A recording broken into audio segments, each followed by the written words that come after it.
Good morning, Amherst. Welcome to Phase 2 of COVID-19 home learning. Moving on to our most challenging unit from the year, Thermodynamics, Kinetics, and Equilibrium. Get the new note packet, please. Get out your notebooks, get your reference tables, get some calculators. We're going to cover some ground today. Alright, so the good news is the first thing we're going to do, we have covered to some degree earlier in the year. So we're going to focus on potential energy diagrams. You're going to look a little bit at Table I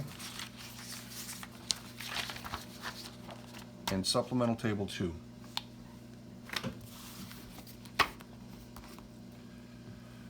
So this unit can be broken down into 3 subunits, the first of which is called Thermodynamics.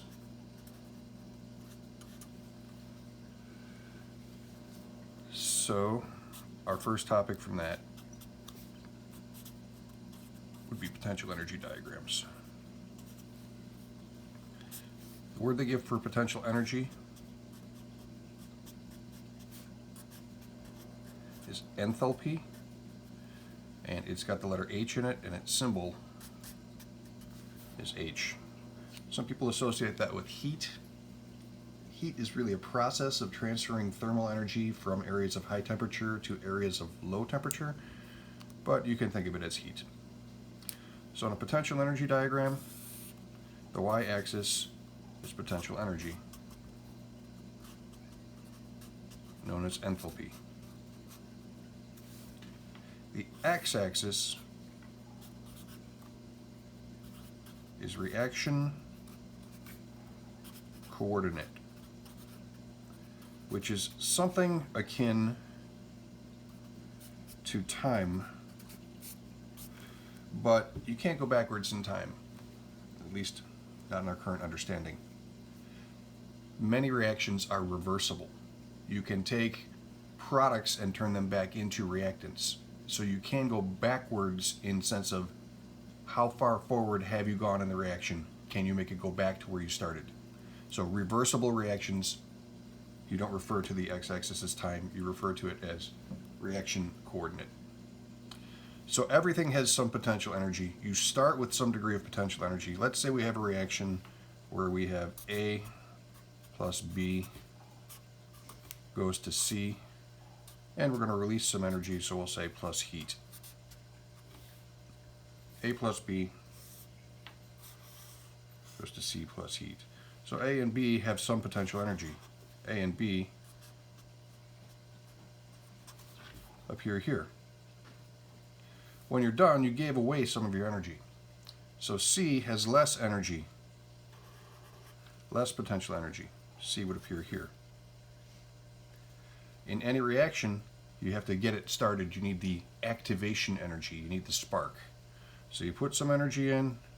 In this case, we got all of that back, and then you ended up here. So in this potential energy diagram, from 0 to here, we'll call that arrow number 1. From 0 to here, we'll call that arrow number 2. Notice I'm being very careful about the tips of the arrows touching the actual axes. Don't get sloppy about that. Make sure you say exactly from that line to that line. The difference in between those lines, from this plateau to that plateau, we'll call that arrow 3. So arrow 1, that's how much potential energy the reactants have. That's H sub R, the potential energy of the reactants. Arrow number 2, H sub P, that's the potential energy of the products. That's how much energy C has. Arrow number 3 is the difference in between them. Delta H. It's final minus initial. Products minus reactants. And it's called the heat of reaction.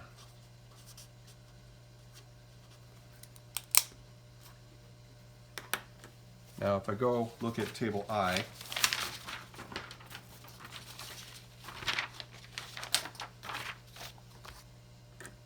delta H right there. That's what they're talking about.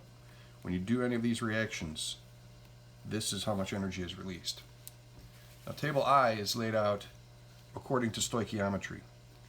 If I look at the first reaction here, if I react 1 mole of methane, CH4, with 2 moles of oxygen, I'll get 1 mole of carbon dioxide and 2 moles of water. In doing that reaction, it's releasing negative 890.4. How do I know it's releasing? Look at the bottom here.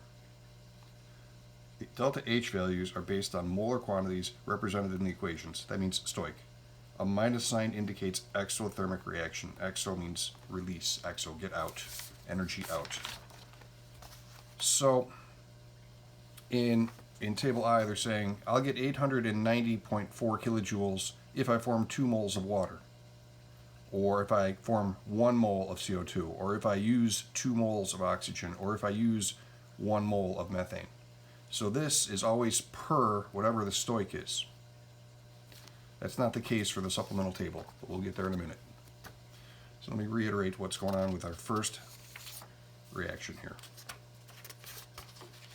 I'll bleed through on the markers. I'm going to be killing a lot of trees with this paper. It's time to order a whiteboard.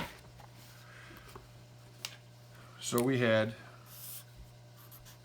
potential energy, or enthalpy, reaction coordinate. We start with reactants. In this case it was A and B. We came down to C. A and B are here. C was there. We were moving down. We said that was negative delta H, which we said was exothermic. Fit. Exo means out. Therm is heat. Get the heat out. So we had potential energy of reactants, potential energy of products, and the difference.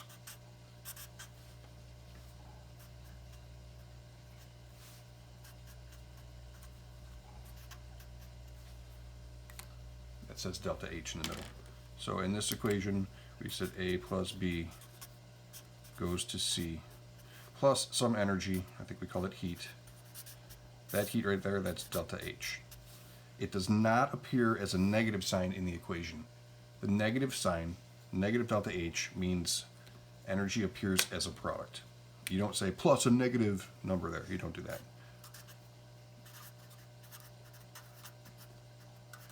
Negative means energy is released, which means it appears on the product side of the equation. Okay, a couple more arrows. Same equation, A plus B goes to C.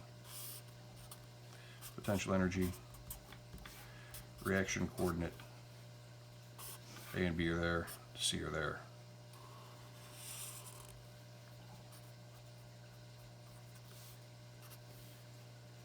We had this level at that plateau,